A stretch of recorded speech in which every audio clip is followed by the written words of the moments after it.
Slicer क्या होता है, एक एक्सेल की शीट में हमारे पास जो डेटा है हम उसमें स्लाइसर ऐड करना चाहते हैं। आपने पाइवट चार्ट पढ़ा है, आपने पाइवट टेबल पढ़ा है, उसी सीरीज में आगे हम स्लाइसर को देख रहे हैं। स्लाइसर एक विजुअल फिल्टर होता है या इंटरेक्टिव बटन भी कह सकते हैं उसको। स्लाइसर का प्रयोग करके हम पाइवट टेबल में कौन से आइटम चुनना चाहते हैं वो आइटम हम चुन सकते हैं, यानी इच्छित डेटा टाइप को ही हमें क्लिक करके फिल्टर करना होता है, यानी जो हम चाहते हैं सिर्फ हमें वही डेटा। और एक चीज़ और होती है, स्लाइसर में दो टेबल को हम मर्ज भी कर सकते हैं, एक ही स्लाइसर से दो को कनेक्ट कर सकते हैं, या एक टेबल या दो टेबल अलग अलग है जिससे हम एक ही चार्ट से कन्वर्ट कर सकते हैं। बहुत सारे ऐसे ऑप्शंस हैं जो स्लाइसर में आप सीख पाएंगे। तो आइए जानते हैं। तो देखिए ये डेटाबेस हमारे पास तैयार है, इसमें हमें स्लाइसर बनाना है। अलग अलग हम स्लाइसर बनाना चाहते हैं, अलग अलग स्लाइसर बना सकते हैं। सबसे पहले तो हमें इस पे पाइवट टेबल बनाना है।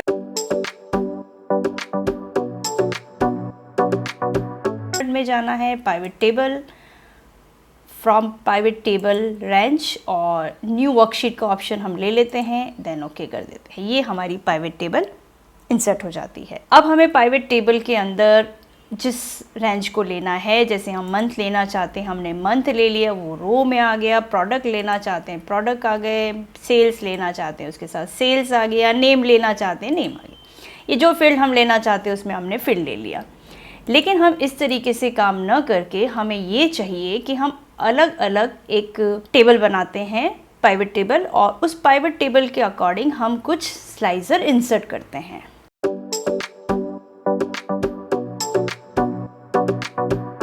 सबसे पहले ये पाइवट टेबल एनालिसिस ऊपर दिखाई दे रहा है, ये आपको केवल ऑफिस 16 या ऑफिस 13 में मिलेगा। पुराने वर्जन में ये वाला ऑप्शन नहीं होता है। हम जो यूज़ कर रहे हैं वो ऑफिस 21 है, तो उसमें एनालिसिस का ऑप्शन आपको दिखाई देगा। एनालिसिस पे आप जब क्लिक करते हैं तो यहाँ पे मिलेगा इंसर्ट स्लाइसर। जब स्लाइसर इंसर्ट करते हैं तो आपसे यहाँ पे वही फील्ड लिस्ट पूछी जा रही है जो हमने ऑलरेडी पाइवट टेबल के रूप में ले रखी है। नेम है, मंथ है, प्रोडक्ट है, सेल है। अगर हमने यहाँ पे प्रोडक्ट लिया तो प्रोडक्ट का हम एक बना रहे हैं स्लाइसर। ये हमने एक स्लाइसर इंसर्ट किया। इसी तरीके से और भी हम स्लाइसर इंसर्ट कर सकते हैं। कौन सा स्लाइसर आपको इंसर्ट करना है तो वो स्लाइसर आप पाइवट टेबल के अकॉर्डिंग आप स्लाइसर इंसर्ट कर सकते हैं। जैसे हम चाहते हैं कि हमें मंथ का भी लेना है तो हमने मंथ का भी इस तरह से स्लाइसर बना लिया। अगर आप पाइवट टेबल क्रिएट करना चाहते हैं तो हम ये वाला फील्ड हटा देते हैं। इसमें हमें एक नेम का और लेना है, जो अलग से लेना चाहे तो आप अलग से लें, और अगर सिमिलर लेना चाहे तो सिमिलर लें। तो हम इसमें अलग से बना लेते हैं। यहाँ पे हमने पाइवट टेबल इंसर्ट करना है। अब पाइवट टेबल इंसर्ट कैसे करेंगे, हमें उसी पुरानी टेबल में जाना है और यहाँ से हमें इंसर्ट करना है पाइवट टेबल रेंज। अब यहाँ पे एग्जिटिंग वर्कशीट वाला ऑप्शन लेंगे और लोकेशन हमें वो वाली शीट चाहिए जिस पे हम काम कर रहे हैं, और कहीं भी आप कर्सर रख लें। यहाँ पे हमने कर्सर रखा, ओके कर दिया। तो ये देखिए एक और हमारा पाइवट टेबल इंसर्ट हो जाता है। ये हम नेम के लिए बना लेते हैं, ये हमारा नेम और सेल्स। इस फील्ड लिस्ट को हम यहाँ से हटा देते हैं। ये देखिए इस तरह से हमारा, और इसको शिफ्ट भी करना चाहें तो आप शिफ्ट कर सकते हैं। जैसे हम इसको यहाँ से देखिए यहाँ शिफ्ट करना चाहते हैं तो हम इसको शिफ्ट कर देते हैं। शिफ्ट करने के लिए आप उस टेबल को सेलेक्ट कर लीजिए। ये हमने टेबल सेलेक्ट कर ली और इसको टॉप वाले एरिया से पकड़ के इस तरह से आप उसको ड्रैग कर दें। जैसे हमने यहाँ पे इसको ड्रैग कर दिया, ये देखिए इस तरह से ड्रैग हो गया। एक कॉलम हम छोड़ देते हैं, ये इस तरह से हम ऐड कर देते हैं और इसको भी हम थोड़ा सा शिफ्ट कर देते हैं। तो ये हमारे पास इस तरह से बन जाती है दो पाइवट टेबल। एक हमने प्रोडक्ट के लिए स्लाइसर तैयार की और एक हम नेम के अकॉर्डिंग स्लाइसर तैयार करते हैं। स्लाइसर अगर आप इसका भी बनाना चाहते हैं तो इसका स्लाइसर बनाने के लिए हम वापस एनालिसिस में जाएंगे और इंसर्ट स्लाइसर करेंगे और यहाँ से हम लेंगे नेम का स्लाइसर। ये नेम का स्लाइसर आ जाएगा, ये इस तरह से। अब इसका जो है वो हमें ये देखना है कि किस प्रोडक्ट का कितना सेल हुआ है। वो स्लाइसर के अकॉर्डिंग देखना चाहें तो हम जैसे हार्ड डिस्क को सेलेक्ट करते हैं तो हार्ड डिस्क को सेलेक्ट करने से सिर्फ हार्ड डिस्क का डिटेल आ रहा है। पेन ड्राइव को सेलेक्ट करते हैं, सिर्फ पेन ड्राइव की डिटेल आ रही है। रैम के सेलेक्ट करते रहे। तो स्लाइसर बनाने से क्या सेंस हुआ, क्योंकि ये काम तो हम पाइवट टेबल में भी कर सकते हैं।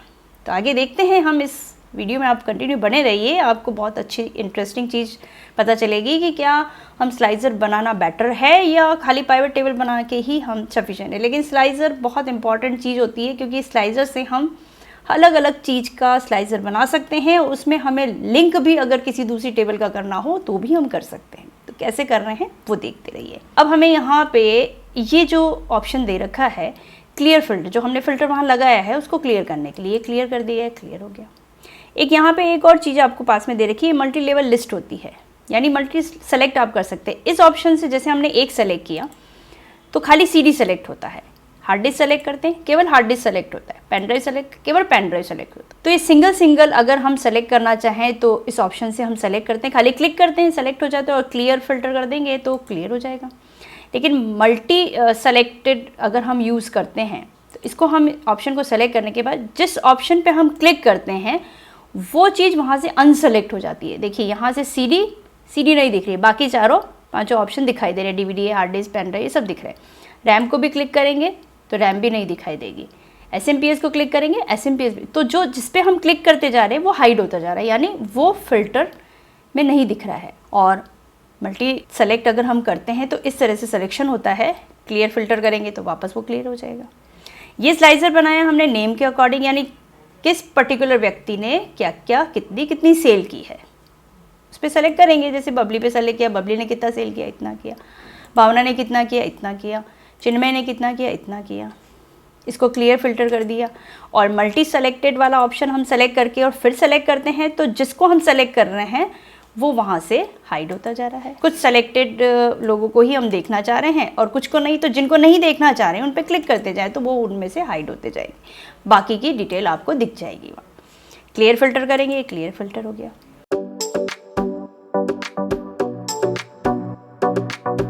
हमें अपने स्लाइसर और अपनी टेबल को थोड़ा सा अरेंज भी करना है, तो थोड़ा अरेंज करेंगे तो थोड़ा सा अच्छा लुक दिखेगा। तो अच्छा लुक दिखाने के लिए हमें क्या करना है, देखिए कई बार क्या होता है हमारी लिस्ट बहुत बड़ी है, ये देखिए हमारी लिस्ट बहुत बड़ी है, अब इसको थोड़ा अरेंज करना चाहते हैं, प्रोडक्ट को भी थोड़ा सा शिफ्ट करना चाहते हैं तो शिफ्ट कर सकते हैं। अब कैसे शिफ्ट करेंगे, देखिए यहाँ पे हम इसको थोड़ा सा छोटा बनाना है, इसको हम पहले ट्राई करते हैं। यहाँ पे हमने क्लिक किया, स्लाइसर पे हमने क्लिक कर रखा है, इसको सेलेक्ट किया हुआ है। यहाँ पे आपको बटन का ऑप्शन, स्लाइसर में ही बटन का ऑप्शन दिया गया। ये बटन्स होते हैं, ये बटन्स हैं।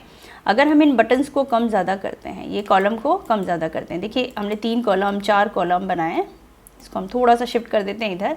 अब इसको हम थोड़ा सा छोटा कर देते हैं, ये यहाँ से ये, ताकि क्या है हम इसको थोड़ा और कहीं एडजस्ट कर सकते हैं। हमने इसको वर्टिकल से हॉरिजेंटल में ले लिया है, ये इस तरह से। तो जितने प्रोडक्ट थे वो सारे प्रोडक्ट हमको यहाँ पे दिखाई दे रहे हैं, और अगर इसको थोड़ा शिफ्ट करना है तो हम और थोड़ा शिफ्ट कर लेंगे, ये इस तरह से। अब हम चाहते हैं कि इसको इसके ऊपर सेट कर दे, तो इसको हम थोड़ा सा नीचे मूव कर लेंगे, और यहाँ पे भी थोड़ा सा स्पेस बनाना पड़ेगा, तो इसको भी हमें नीचे शिफ्ट करना है। इसको हम थोड़ा सा नीचे की तरफ शिफ्ट कर देते हैं, और इसे हम यहाँ पे ऊपर सेट कर देते हैं। देखिए कुछ इस तरह से इसको सेट कर दिया जाएगा।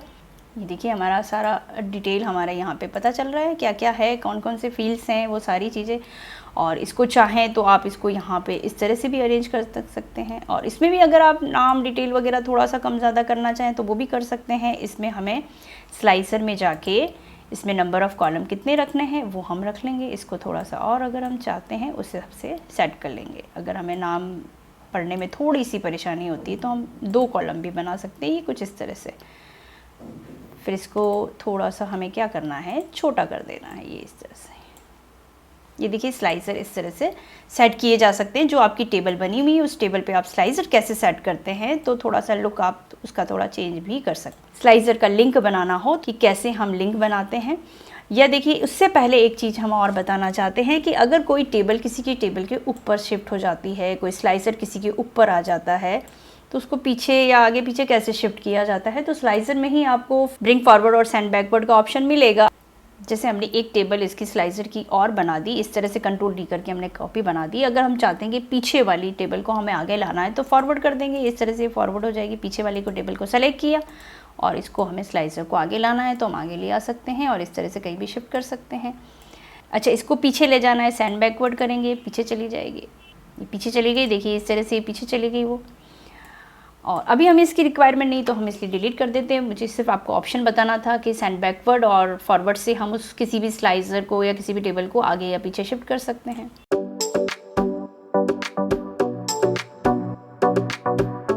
स्लाइसर की विड्थ और हाइट भी अगर हमें चेंज करनी हो तो वो भी हम चेंज कर सकते हैं। जैसे हमने यहाँ पे स्लाइसर को सेलेक्ट किया, स्लाइसर वाले ऑप्शन में गए, यहाँ पे हाइट और विड्थ बटन की दे रखी है। ये जो अंदर बटन दे रखे हैं इनकी हाइट और विड्थ अगर हम चेंज करना चाहें, देखिए ये बटन्स बढ़ रहे हैं, ये कम करना है, ये हाइट और विड्थ हम कम कर सकते हैं। इसको वापस हम कम कर देते हैं, इसको भी हम थोड़ा सा बढ़ा देते हैं, इस तरह से कम ज़्यादा कर सकते हैं। ये बटन अंदर जो दे रखे हैं ब्लॉक छोटे छोटे, ये बटन से, और उस बॉक्स की साइज़ कम ज़्यादा करना है तो ये बॉक्स की साइज़ कम ज़्यादा होती है। देखिए इस तरह से बॉक्स की साइज़ कम ज़्यादा हम कर सकते हैं। ये हालांकि ये बॉक्स की साइज़ तो आप यहाँ से भी कम ज़्यादा कर सकते हैं, अपने अकॉर्डिंग भी उसको सेट किया जा सकता है, और ऑप्शन में भी दे रखा है, जैसा आप चाहते हैं वैसा कर लें।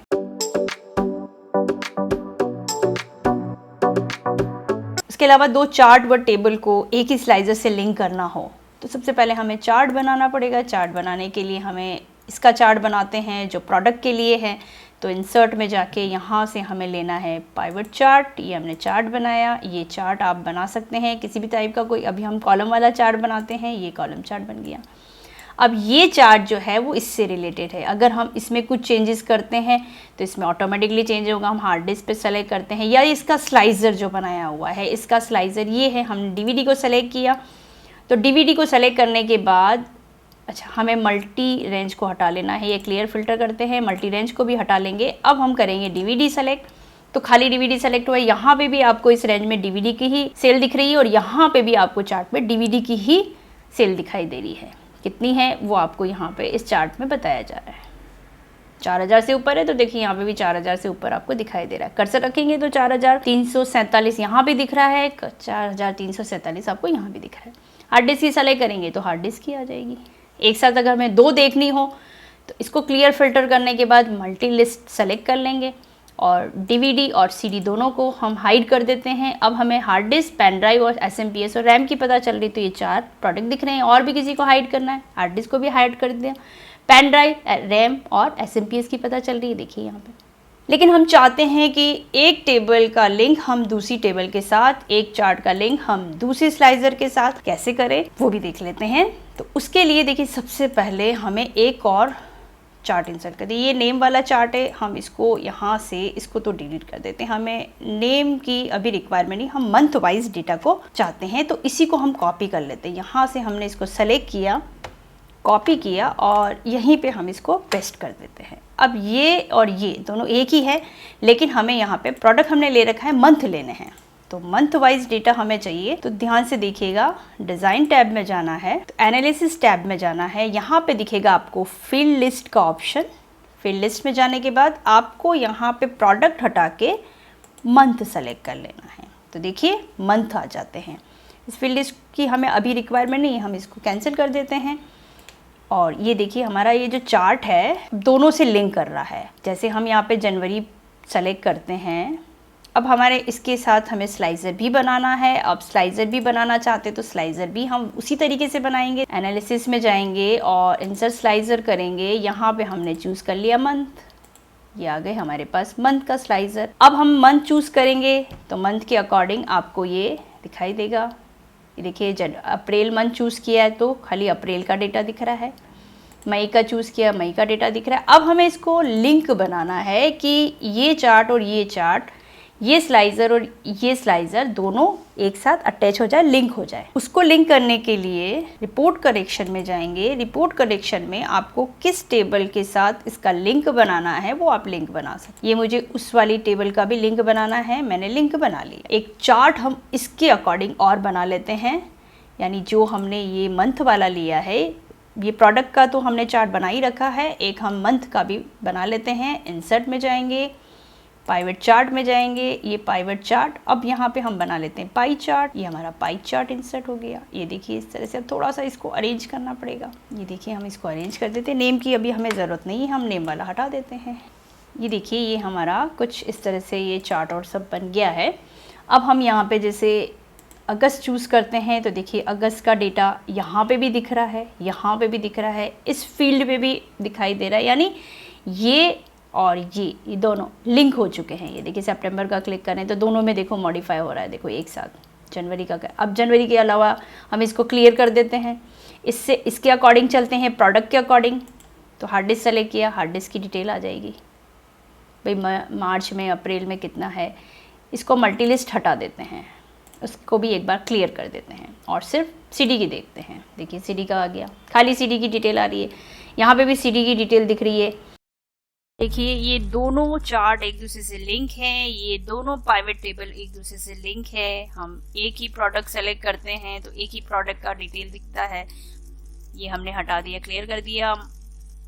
मल्टी सेलेक्टेड हम करते हैं तो ये हमने हार्ड डिस्क को अनसेलेक्ट किया, डीवीडी को अनसेलेक्ट किया, सीडी को अनसेलेक्ट किया। तो अब यहाँ पे पेन ड्राइव, रैम और एसएमपीएस।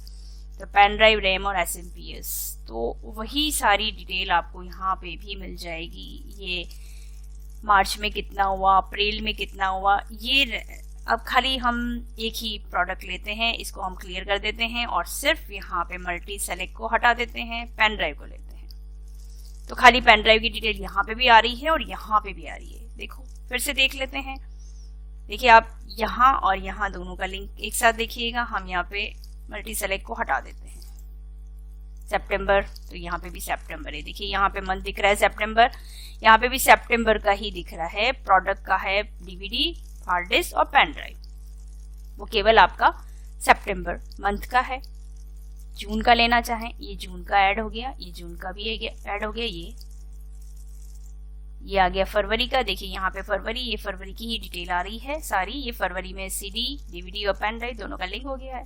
इसी को हम मल्टी सेलेक्ट्स में भी यूज कर सकते हैं। जैसे जनवरी को हटाया, अगस्त को हटाया, सितंबर को हटाया, फरवरी को हटाया। देखिए यहाँ पे भी और यहाँ पे भी चेंज होता हुआ नजर आ रहा है। ये देखिए चेंजेस। अब देखिए यहाँ पे हमारे पास 3 मार्च, मई और जुलाई, मार्च, मई और जुलाई। ये मार्च, मई और जुलाई, ये कितना परसेंट है, इतना परसेंट है। जुलाई का इतना परसेंट है, जो दिख रहा है आपको क्लियर। ये है मार्च का 13%, ये है आपका मई का 19%। ये कितना है सीडी का, डीवीडी का, हार्ड डिस्क का, पेन ड्राइव का, रैम का और एसएमपीएस का, इस तरीके से। और यही चीज अगर हम चाहें तो इसमें भी यूज कर सकते हैं। जैसे हमें पेन ड्राइव को हटाना है, हार्ड डिस्क को हटाना है, एसएमपीएस को। अब हमारे पास रह जाता है सीडी, डीवीडी और रैम। तो सीडी, डीवीडी, रैम का ये इधर आपको दिखा रहा है और इधर भी वही है। ये मंथ है और ये प्रोडक्ट है। तो इस तरह से हम स्लाइसर की सेटिंग करके अपने डेटा टेबल को लिंक कर सकते हैं, अपने चार्ट को लिंक कर सकते हैं। एक ही स्लाइसर से आप कई सारे काम कर सकते हैं।